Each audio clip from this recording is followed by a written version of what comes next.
Livro do profeta Isaías, capítulo 6, e o versículo de número 1.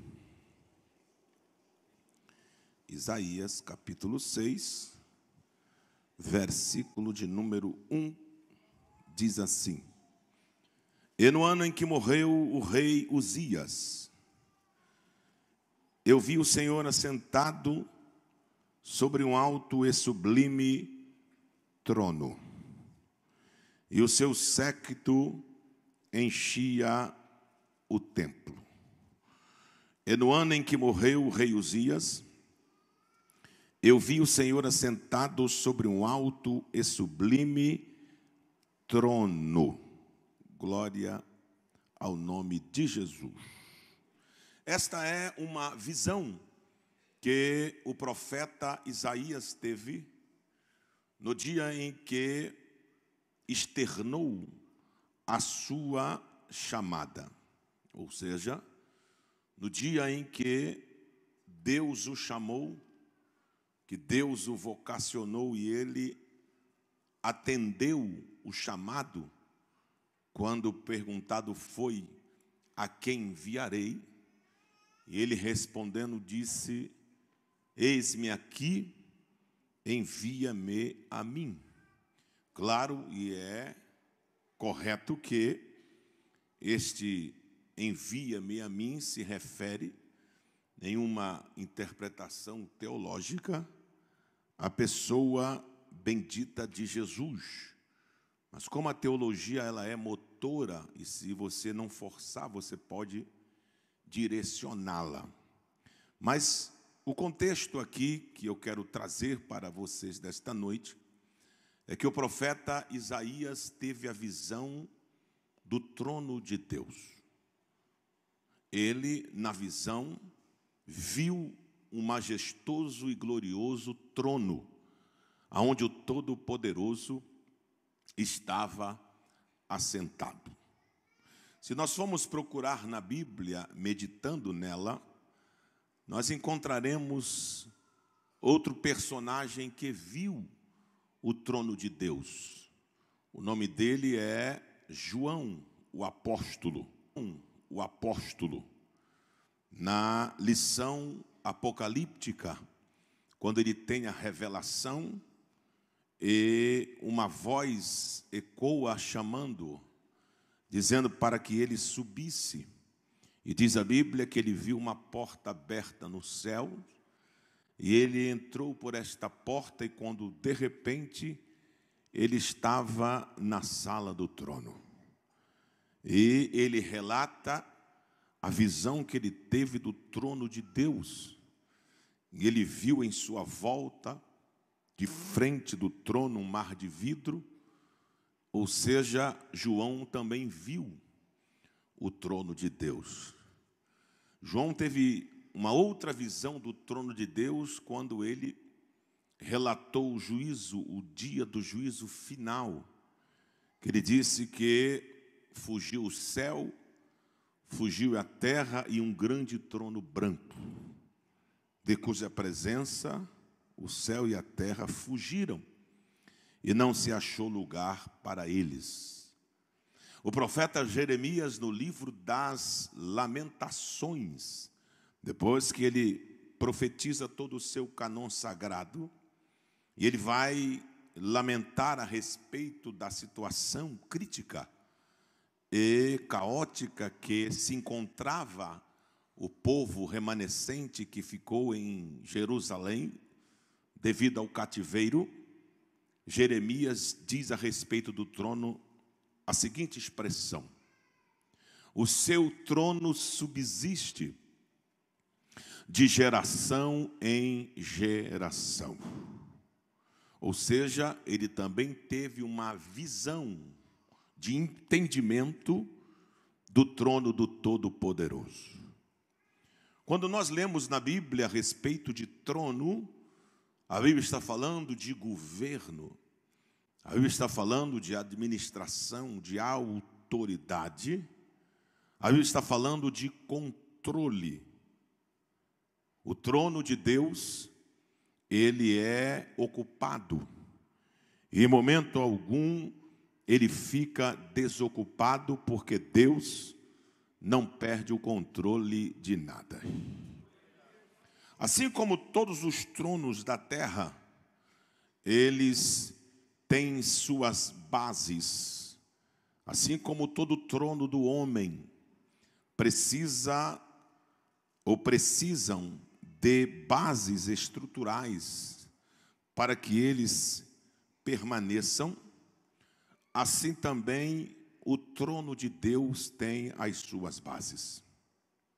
E quem fala a respeito das bases do trono de Deus é o salmista, no Salmo de número 89, e o versículo 14 e 15, o salmista vai expressar ou externar como funciona o trono do Deus Todo-Poderoso.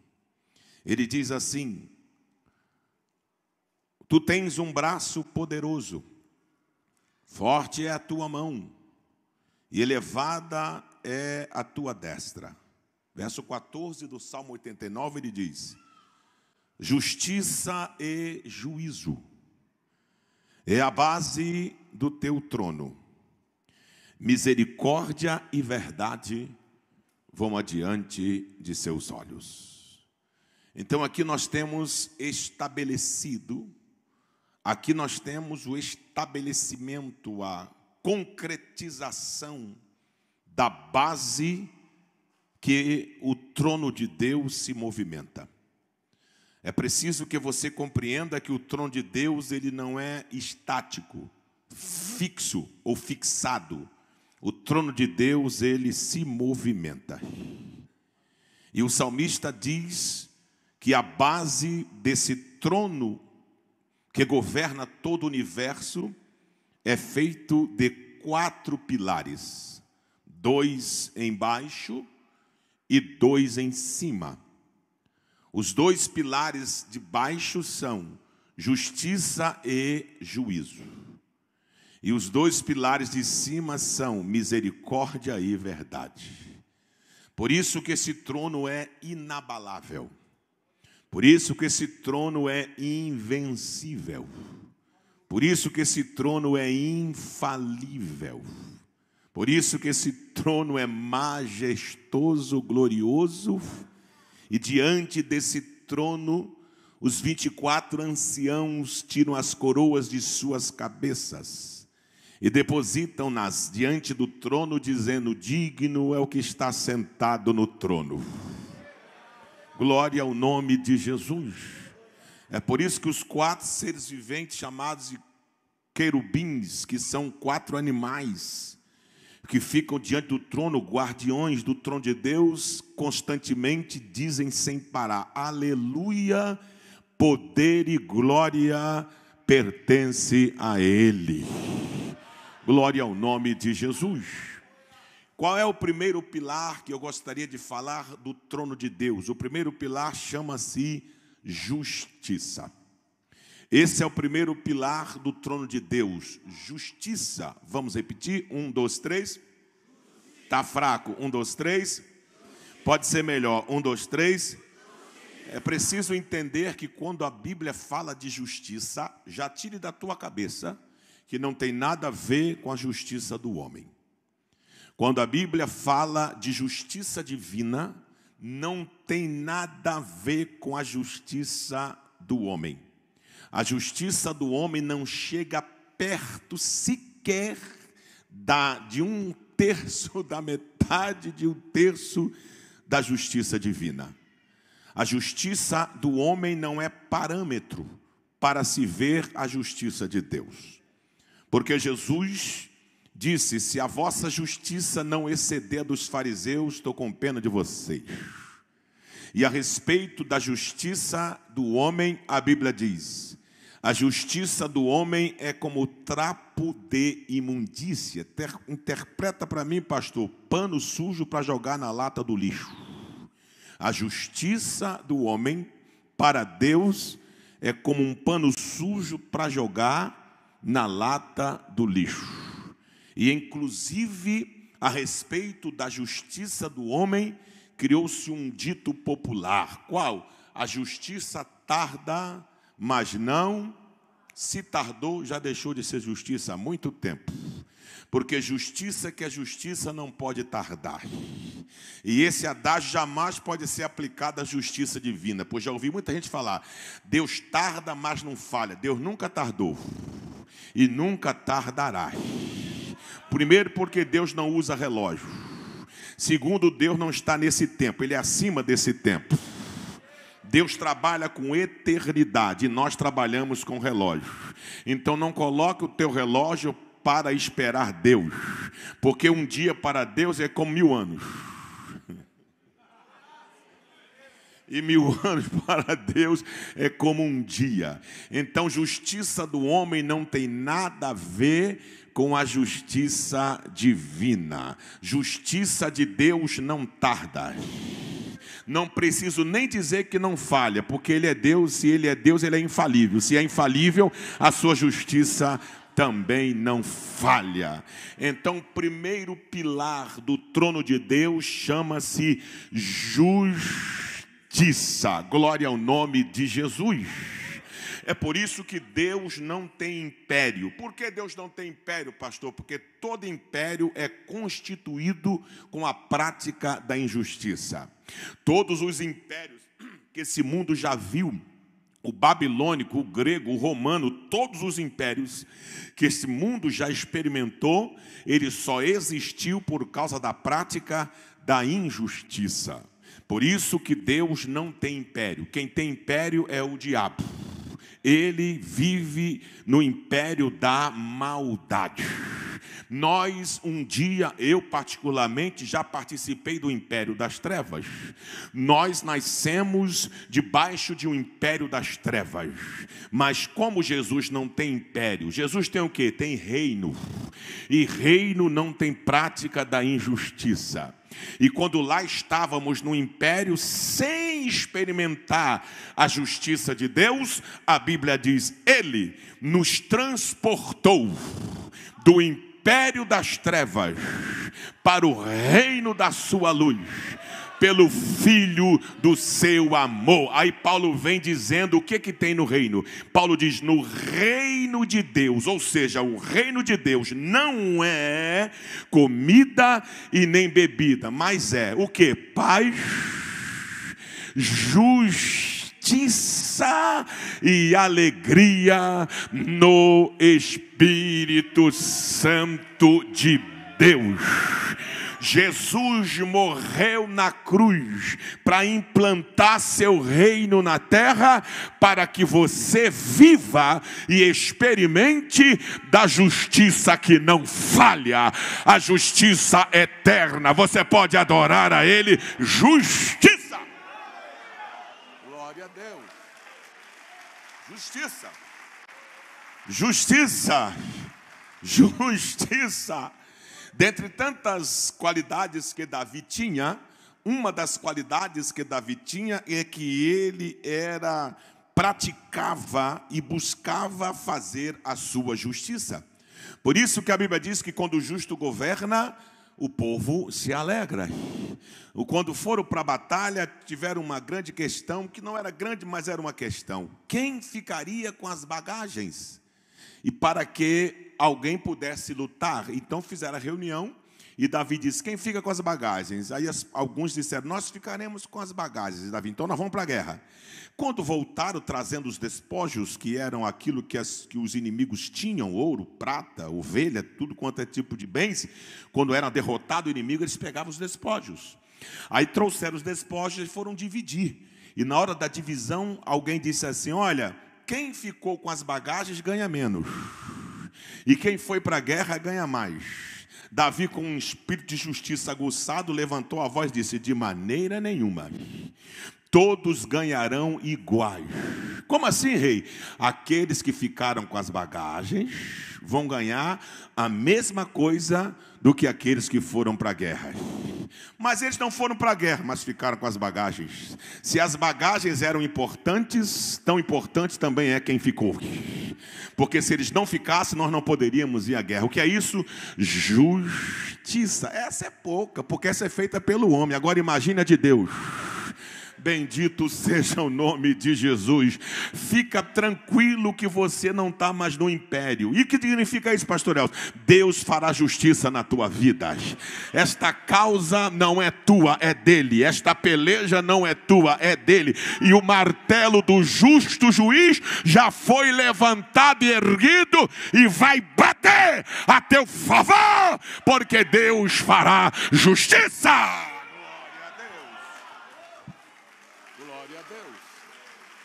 Glória a Deus. Pode aplaudir mais forte. Glória a Deus. Glória a Deus. Por que devo aplaudir mais forte, pastor? Porque nenhuma condenação há para os que estão em Cristo Jesus. Por quê? Porque agora você foste justificados pela fé, através do sangue de Jesus de Nazaré. Ei, viva a justiça de Deus na terra. Seja feliz. É possível que nesta noite alguém ainda não experimentou? Por quê? Porque está no império das trevas. Hoje você larga o império das trevas e vem para o reino da luz para viver uma justiça divina. Glória a Deus. Glória a Deus.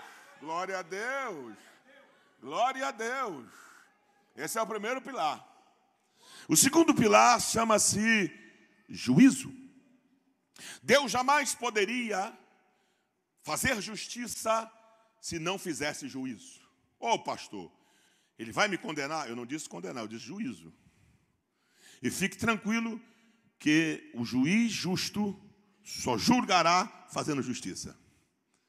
Então, quando o justo juiz julga, ele não pratica injustiça. Por quê? Ele não precisa de testemunhas. Por quê? Porque ninguém foge dos seus olhos. Então, Deus fará juízo? Obviamente que sim, Ele fará juízo. Lhe darei 3 razões, 3 provas, ou usarei 3 argumentos que comprovam que haverá e que existe um juízo de Deus depois de sua justiça. Número 1, Deus faz juízo, faz. Por quê? Primeira prova, por causa de você e por causa de mim. Nós não somos animais irracionais. Qual a diferença, pastor? Gigantesca. Aos animais irracionais, Deus deu fôlego de vida e Deus deu o corpo. Eles são seres dicótomos. Para nós, somos seres tricótomos. Deus nos deu o corpo, essa matéria, espírito de vida, que é o que liga o homem a Deus, e nos deu a alma, onde residem nossas emoções, e responsável é por aquilo que nós praticamos. O corpo é para viver aqui, o espírito volta para Deus, e a alma é a lâmpada de Deus, que esquadrinha o mais profundo do ventre, diz o proverbista. O que significa isso? Senso de julgamento e de juízo. Qualquer um de vocês aqui julga uma causa. Qualquer um de nós aqui tem o senso do que é certo e do que é errado. Só se a pessoa for desequilibrada e não tem as faculdades mentais funcionando normalmente. Mas qualquer ser humano com faculdades mentais perfeitas sabe o que é certo e sabe o que é errado. Sabe o que é crime e sabe o que não é crime. Sabe quem tem que pagar e sabe quem não tem que pagar. Mas isso é a coisa mais óbvia que existe. É só pegar a opinião de cada um, baseado em um crime cometido, de uma atrocidade. Se botar o microfone na mão de cada um, vai sair cada sentença. E tem uns que dirão, tem que fazer a mesma coisa com ele. Outros dirão, prisão perpétua. Outros gritarão, tinha que ter pena de morte nesse país. Outros dirão, uma surra todo dia. Outros dirão, tranca numa solitária e trata ele pão com sal e vinagre. E água lá uma vez ou outra. O que é isso, pastor? Lâmpada do homem, alma do homem, lâmpada de Deus. Que esquadrinha o mais profundo do ventre. O que é isso? Senso de julgamento. Você sentencia. Se o teu filho comete uma coisa errada, sentença. Apesar que hoje os pais não fazem nada disso, né? Qualquer um que sabe o que o outro cometeu, se pedir opinião, não, ele errou. O que é isso? Alma do homem, lâmpada de Deus. Ora, então Deus fará juízo. Claro que fará. Se eu que sou falho, pecador, errante, erro todo dia, digo que o caba tem que pagar pelo que fez, como fica Deus, assentado sobre um alto e sublime trono, santo em sua essência. Oh Deus, olhando para esta humanidade pervertida, com essa sociedade falida de valores invertidos e imoral, Deus vai olhar lá de cima e dizer assim: não, eu estou amando vocês. Deus está dizendo: eu amo a cada um, mas condeno a prática. Vai ter juízo. E como eu fujo, pastor? Muito fácil, tem uma porta aberta chamada graça, que quando por ela tu entra, você sai do império e cai no reino. Oh, glória a Deus. Primeira prova, você, eu. Segunda prova, porque haverá juízo para que Deus pratique a justiça, por causa do Espírito Santo. Jesus, quando esteve aqui, disse assim: eu vou para o meu Pai, não vos deixarei órfão. Eu rogarei ao Pai que envie um outro consolador, outro do grego aio, que significa idêntico, igual, do mesmo jeito. Jesus estava dizendo: eu sou Deus, Ele também é. Eu sou perfeito, Ele também é. Eu sou santo, Ele também é. Eu opero, Ele também opera. Eu faço milagre, Ele também faz. Eu perdoo, Ele perdoa. Eu sou onisciente, Ele também o é. Eu sou onipresente, Ele também o é. Eu sou onipotente, Ele também o é. Eu posso tudo, Ele também pode. Eu salvo, Ele também salva. Eu batizo, Ele também batizo. Eu levanto, Ele também levanta. Eu ressuscito, Ele também ressuscita, porque Ele é igual. Aí ele diz assim: quando este vier, o Consolador, olha onde ele vai, lá no trono, nos pilares. Quando ele vier, ele convencerá o homem, número 1, do pecado. 2, da justiça.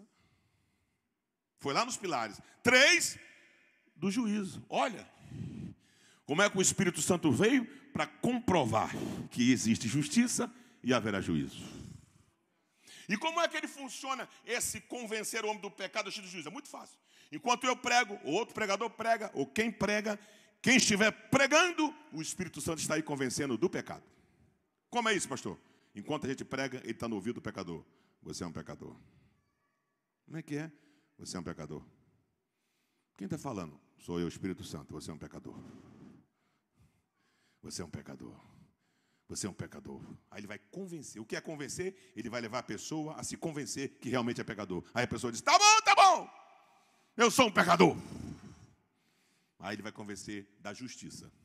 Ou seja, ele vai arrancar o cabo do império das trevas. Como assim, pastor? Ele vai dizer: Jesus é o justificador. Fica calmo.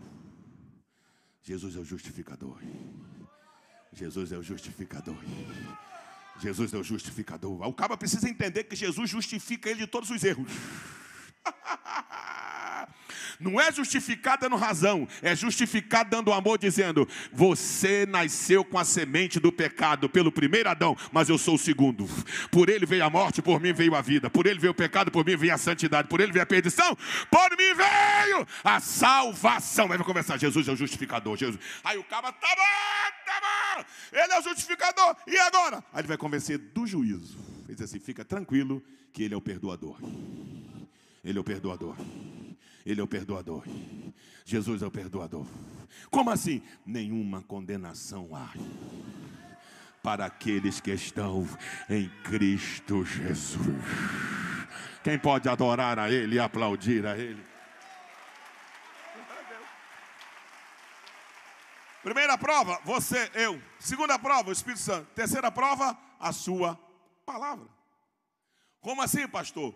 Deus jamais poderia fazer juízo se não enviasse a sua palavra. A sua palavra é verdadeira. E ninguém poderá fugir, porque a sua palavra é pregada. Quando a Bíblia diz que Deus envia a sua palavra, a Bíblia diz: ela não volta para ele vazia. O que significa isso, pastor Elcio? Que aqui, mesmo quem não queira ouvir, vai ouvir.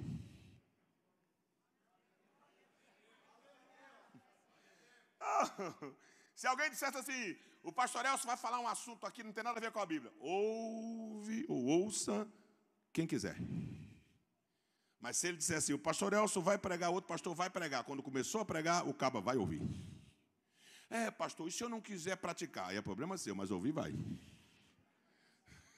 A prática é uma decisão. E ouvir, parte de Deus. E está na Bíblia? Tá, está escrito assim. E a fé, ela vem pelo ouvir. Muitos dizem, e ouvir a palavra. Não é ouvir a palavra. Paulo disse ouvir a palavra. Logo, se você ouvir a palavra, você vai adquirir fé. Mas se você tiver opção de ouvir e não ouvir, ouve se você quiser. Paulo disse assim, a fé vem pelo ouvir. E o verbo ouvir é pela palavra. Explica melhor, pastor. Está mais do que isso? A fé vem pelo ouvir. E o ouvir é produzido pela palavra. O cabo diz, não vou ouvir. Aí Deus diz, quem está falando sou eu, rapaz. Que história é essa que você não vai ouvir? Está pensando que eu sou homem para você dizer que vai ou não vai? Vai ouvir, porque quando eu falo, a terra treme e o mortal se cala ao som da minha poderosa voz. Tu está pensando que você está lidando com quem? Quando eu falo, até quem não tem ouvido, ouve. Que é isso, pastor? O vale dos ossos secos. E lá tinha algum ouvido? Tinha os ossos do ouvido representando o ouvido, mas o ouvido mesmo não tinha não. Estava lá a bigorna, o martelo. Parece assim, ossos secos, ouve a palavra do Senhor. Como é que é? Estou sem ouvido, mas ouve, porque quem está falando é Deus. Oh, glória a Deus. Oh, glória a Deus. Eu gosto muito dessa passagem, chamou os guardas, disse assim, vocês vão prender Jesus. Como é que é? Está aqui o mandato de prisão. Qual é a acusação? Motim contra César. Fazendo rebelião. Traga-o. O nome dele é Jesus, ele atende como Jesus de Nazaré. Está sempre onde tem uma multidão. Aí os guardas foram prender Jesus. Deve ter levado corrente, corda, sei lá. Quando chegaram lá, Jesus estava falando. Cadê que prende? Quando ele acabar de pregar, a gente pega ele. É verdade. Glória a Deus. Quando ele acabar o sermão, a gente agarra ele. É verdade. Aleluia. Nós vamos trancá-lo naquela cela fria, acorrentada. Oh, bendito seja o nome dele. Quando Jesus acabou de pregar, os guardas estavam cheios. E aí vão prender Jesus. Que prender? Nós estamos livres. Aí voltaram. Quando chegaram lá, o superior disse assim, trouxeram o homem?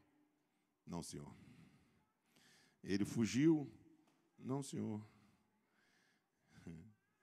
Ele recusou a prisão? Não, senhor. Os discípulos impediram vocês de prendê-lo? Não, senhor. A multidão também impediu? Não, senhor. E por que não prenderam? É que quando nós chegamos lá, ele estava falando. Ué, e ele não parou de falar? Parou. E por que não prenderam quando ele parou? O problema é que ele já estava falando. Mas como assim, quando ele terminou, vocês pegavam ele? Não deu. Por quê? Porque nós ficamos ouvindo. E daí? E daí porque o senhor nunca ouviu ele falar. Nós chegamos lá, nós vamos pegar, nós vamos agarrar, nós vamos prender, mas ele começou a falar. E nós chegamos a uma conclusão. Qual? Nunca ouvimos alguém falar como fala aquele homem.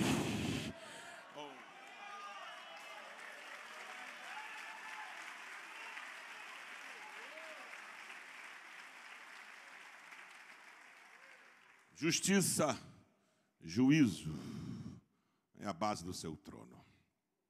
Mas como Deus praticaria justiça, como Deus praticaria juízo para fazer justiça se ele não usasse a misericórdia? Não sobrava ninguém. Inclusive esse que vos fala.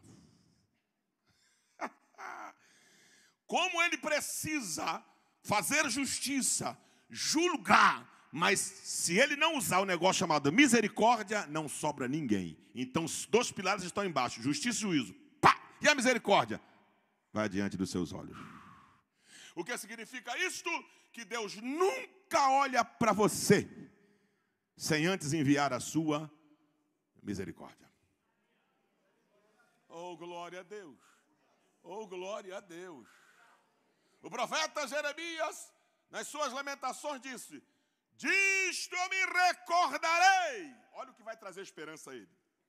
Por isso eu tenho esperança. O que é que tu tem esperança, Jeremias? Que as misericórdias do Senhor são as causas de não sermos consumidos. Ou então você não acordou hoje porque São Paulo não poderia viver sem você. Não, eu acordei hoje porque a minha beleza é muito importante para São Paulo. Eu acordei hoje que eu sou uma pessoa muito influente em São Paulo. Sem a minha influência, não é São Paulo. Não, acordei hoje porque eu sou rico. E já pensou, rico? Rico tem que acordar. Não, eu acordei hoje porque eu sou pobre. Imagina ser pobre e ainda não acordar. Não, acordei hoje porque eu sou uma pessoa, eu tenho um português, um arguilho, um verbalizar, e o meu português é importantíssimo. É mesmo, é? Não, eu acordei hoje porque nem falar eu sei. Não, eu acordei hoje porque eu sou bonito, eu acordei hoje porque eu sou feio. Eu acordei hoje porque eu sou branco, eu acordei hoje porque eu sou negro. Não, eu acordei hoje porque eu sou pastor. Não, nós só acordamos hoje por causa de uma coisa chamada misericórdia.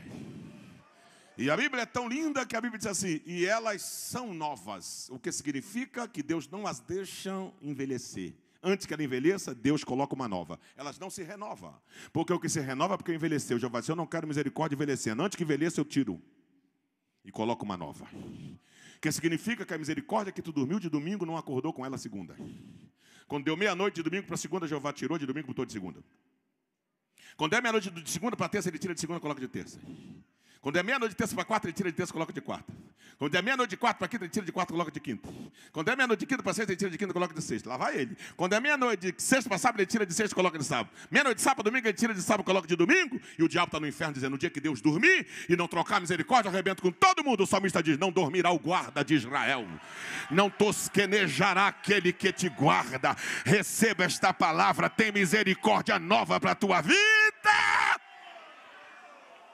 Agora ela não está embaixo como pilar, ela está nos olhos. Oh, glória a Deus. Não estou lhe dando atestado para você errar, não estou lhe dando atestado para você pecar, não estou dando atestado para você quebrar e violar princípios. Eu estou lhe dizendo que o que faz você estar de pé e vivo é uma coisa chamada misericórdia. E elas estão aqui nos olhos. Eu já disse aqui e repito, 2 homens na Bíblia. Um não teve a oportunidade de experimentar, porque estava destinado e ele não se arrependeu. E também não posso dizer se ele se arrependesse o que aconteceria, porque eu não forço o texto. Um se chama Judas. Judas foi chamado de amigo. Cargo mais importante no ministério de Jesus, tesoureiro. Sentava ao lado de Jesus, porque a Bíblia diz, aquele que mete a mão comigo no prato, esse há de me trair. O que significa isso? Jesus estava dizendo, aquele que está sentado e alcança o meu prato. Então Pedro está longe, porque Pedro não tinha como alcançar o prato, só se o braço dele fosse de borracha. E Judas sentava mais próximo, por isso que Jesus deu um bocado, uma olhada, deu para ele, porque estava pertinho. Judas traiu Jesus, vendeu Jesus e foi suicidar-se. Pedro, que era muito amigo e abria a boca, mas Jesus nunca o falou, chamou de amigo, era mais íntimo, mas nunca falou de amigo. E Pedro disse assim, eu morrerei por ti. Jesus disse, antes que o galo cante, 3 vezes tu me negarás. Não, eu morro por ti. Morre nada. E outra coisa, que foi? O diabo pediu para se andar com a tua alma, eu falei para o papai não deixar, porque eu te conheço. Para trás de mim, Satanás. E o Pedro ficou pesaroso, deixa aquela palavra.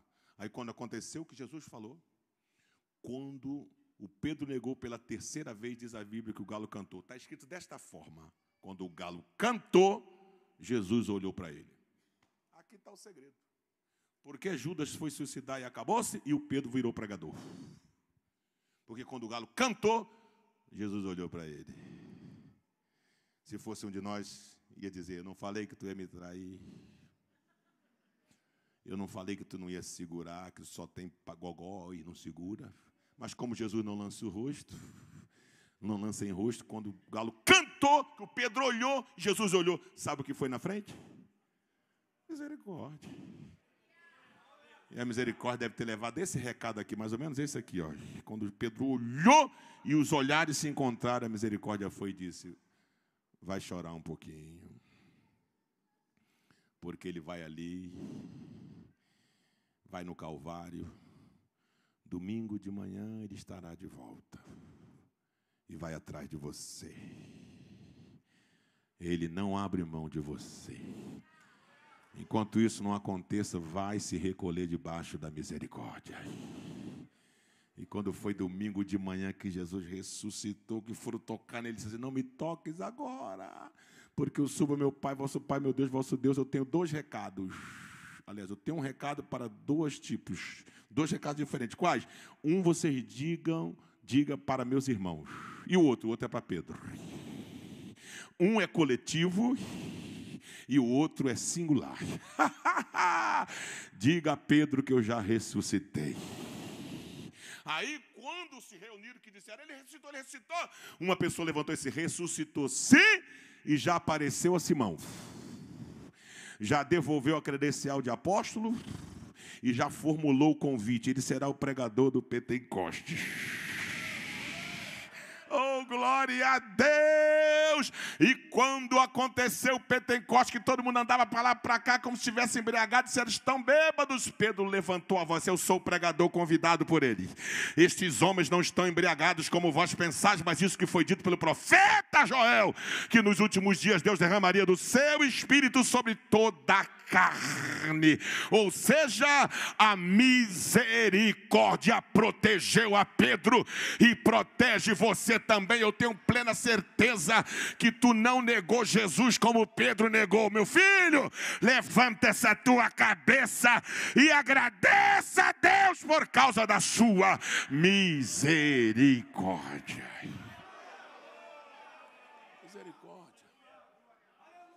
Misericórdia. Davi, a pergunta para te fazer, manda. Você quer cair na mão dos homens ou na mão de Deus, Davi? Se você ainda pergunta, pode levar a resposta. Qual é? Caia eu na mão de Deus. E nunca na mão dos homens. Por quê? Vou te explicar. Manda. Porque Deus tem misericórdia. Eu prefiro 50 açoites de Deus do que um do homem. Por quê, pastor? Porque todos os 50 virão banhados de misericórdia. É uma lambada. Ai! Aguenta que eu vou botar mais misericórdia. Ai, Jeová! Calma que eu vou misturar com amor agora. Ai, Jeová! Calma que eu vou botar um pouquinho de benevolência e um pouquinho de graça. E bastante misericórdia para você não morrer. Mas graças a Deus, que toda a ação de Deus na nossa vida é por causa da sua.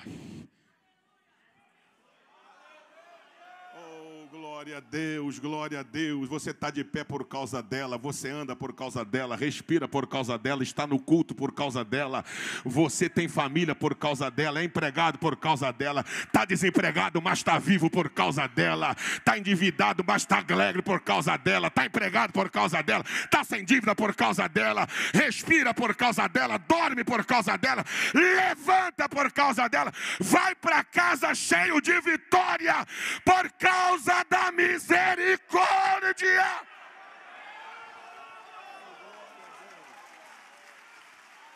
Não existe meritocracia no reino. O remachúria. Não, Deus não trabalha no reino com meritocracia. É graça, favor merecido. E misericórdia, razão pela qual não somos consumidos. Se você chegar para um jogador de futebol e dizer, você joga muito, ele pode abrir a boca e falar assim, jogo mesmo. Se ele jogar, é claro. Um cantor secular, você canta muito, ele pode falar, eu canto mesmo. Um ator pode falar, eu sei representar. Mas aqui, ninguém pode falar isso. Porque aqui não é mérito e nem qualidade. É graça e misericórdia.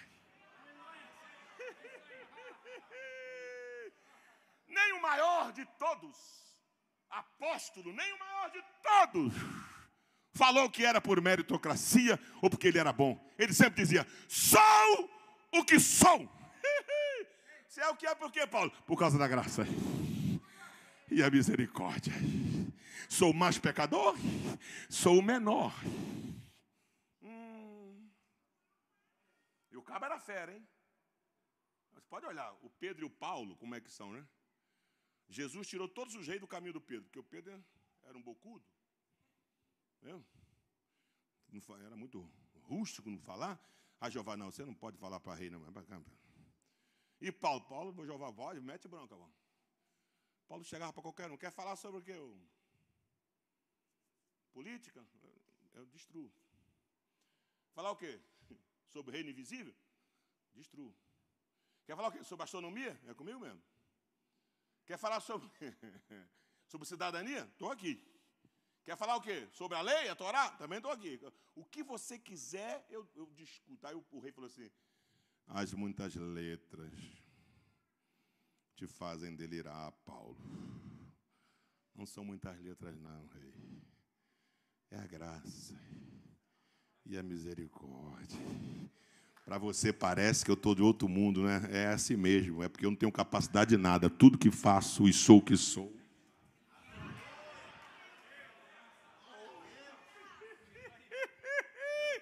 Irmão, olha, presta atenção. A Bíblia diz assim, é simples e profundo. Deus resiste ao soberbo. Irmão, tu já viu alguém te resistir? Não é ruim? Imagine Deus. O caba vem, Jeová assim, não.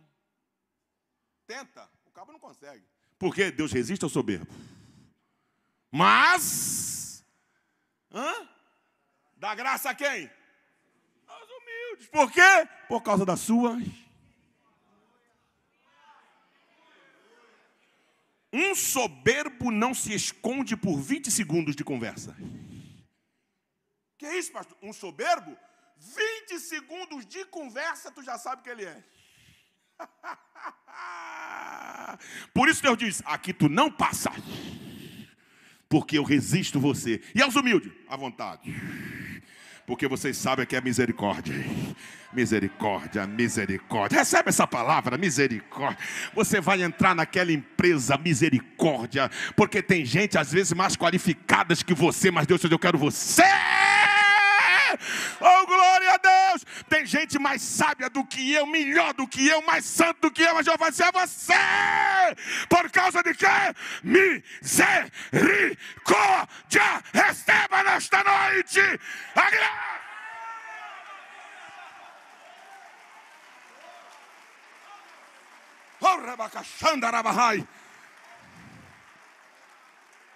Oh, glória a Deus. Oh, glória a Deus. Oh, glória a Deus. Oh, glória a Deus. Oh, glória a Deus. Oh, glória a Deus. E calabarachandarabahai canturevas. Aleluia. E derebachuri me cantai. Aleluia. Isso é misericórdia, meu filho. Na tua vida está coberto de misericórdia. Adora o teu Deus. Porque você não está no império. O império não tem misericórdia. O império tem miséria. Você está no reino. E no reino é misericórdia. Justiça, juízo, misericórdia. Deus jamais poderia praticar a misericórdia, fazer juízo, praticar a justiça, sem a verdade. Porque a verdade é absoluta. E a Bíblia não é uma verdade. É preciso entender isso. A Bíblia é uma verdade. Não, não, não. A Bíblia é a verdade. Né? A Bíblia não contém só a verdade. A Bíblia é a verdade. E o contrário da verdade chama-se mentira. Eu nunca vi pessoas se reunindo para criar uma verdade. Mas já vi gente se reunindo para criar uma mentira. Porque mentira você cria. Por isso que essa paternidade Deus deu para o diabo. O diabo é o pai da mentira, tá? Mas ninguém, vamos reunir aqui para a gente inventar uma verdade para ajudar o irmão. Não, não, não, não. Verdade por verdade já é verdade. Ninguém precisa reunir para criar uma verdade. Porque verdade não se cria, ela já é verdade. E mentira se reúne. Aí tem Aquele adágio tem assim: uma mentira dita muitas vezes passa a ser verdade. Mentira isso. Porque uma mentira dita muitas vezes continuará sendo sempre. Ainda que alguém creia que aquilo seja verdade, mas sempre será mentira. Não, mas vamos inventar que é. Então vamos ver, vamos provar na Bíblia. Mataram Jesus. O corpo de Jesus era o corpo mais importante por causa do momento. Ele ressuscitando, estaria decretado o fim do império, tanto de Roma como das trevas. O reino seria estabelecido, o evangelho seria proclamado, baseado na sua morte e ressurreição. Porque morte só de Jesus sem ressurreição é fracasso. Não, Jesus morreu, mas e aí? Está morto até hoje? Cadê minha esperança? A minha esperança foi para o sepulcro. Ficou lá 3 dias. Mas no domingo ela saiu junto com ele. Oh, Deus. Porque só ele morrer não importa, ele tem que ressuscitar. Então ele era o corpo mais importante. Então chamaram-se, bota os guardas. Não põe qualquer guarda não, põe os melhores para vigiar. Vai que roubem o corpo dele. Aí acabou, ele vai dar mais trabalho depois de morto que vivo. Aí botaram os guardas lá, os guardas de atento. Bota a pedra, botaram a pedra. Um anjo como um relâmpago. Explodiu. Terremoto, a pedra removida, os guardas, ó.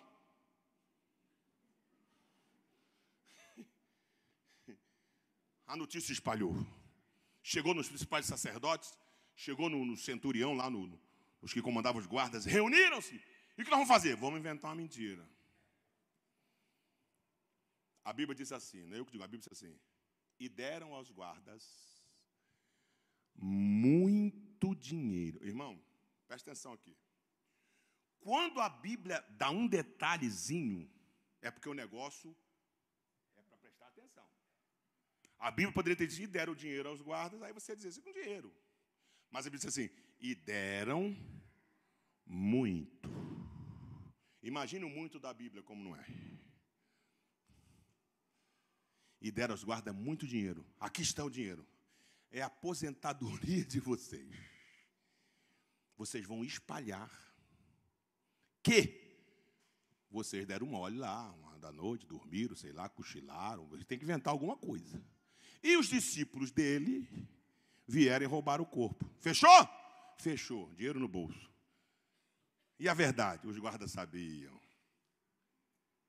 Aqui dentro os guardas sabiam. Mentira. O caba ressuscitou.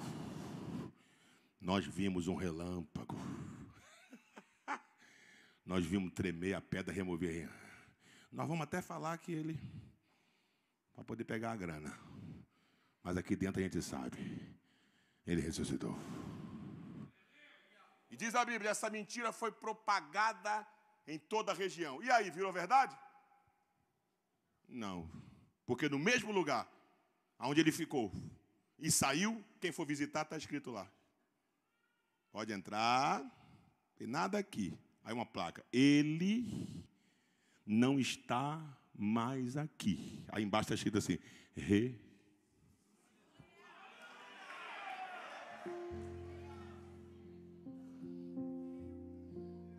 E os guardas, pastor? Aqueles guardas devem ter vivido momentos. Ele ressuscitou. Ele ressuscitou. Tu não viu? Eu também vi. Aí sabe o que Paulo faz? Isso aqui é lindo de baixo. Não estou afirmando. Só vou dizer o que Paulo escreveu. Se eu não me engano, aos Filipenses. Saudai a igreja. Onde dá o endereço, Paulo, da igreja para a saudação? Que está na casa de César. Como é que é? Na casa de César tem uma igreja. Mas não, ele não morreu. Os guardas não disseram que ele foi sequestrado, o cadáver? Disseram, mas a verdade é que ele abriu uma igreja.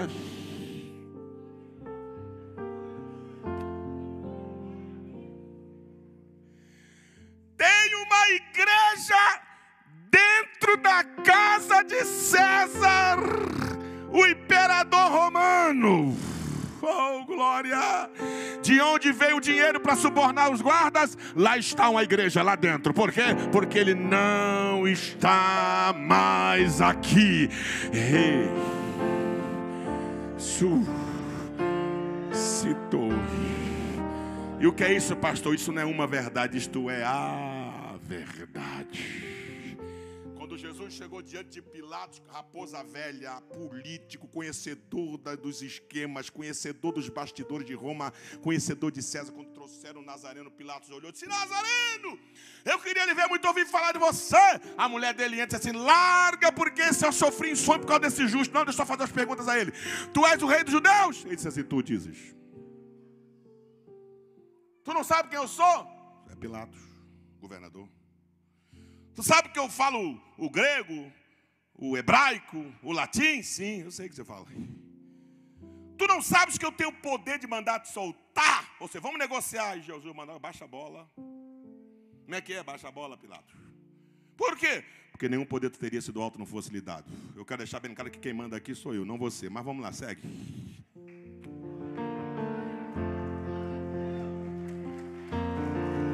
Segue. Nazareno, me diz uma coisa, tu és rei dos judeus? Tu dizes. E quero lhe falar uma coisa, que foi: o meu reino não é desse mundo. Aí o Pilatos abriu a negociação e disse assim: me diz uma coisa, fala, de onde é o teu reino? Aí Jesus vai arrebentar com ele. O meu reino é da verdade. O cabra conhecia César, Roma, política, esquema, bastidores, mas não conhecia a verdade. E abre a boquinha espantada e diz: Nazareno, o que é a verdade? Pois é, eu conheço um povo que não conhece o grego, o latim, o hebraico. Eu conheço um povo que desconhece muita coisa, mas conhece o principal, a verdade. Porque Jesus disse: conhecereis a verdade, e a verdade vos libertará. Eu sou o caminho, a verdade e a vida. Quem conhece a verdade, aplauda ao Senhor.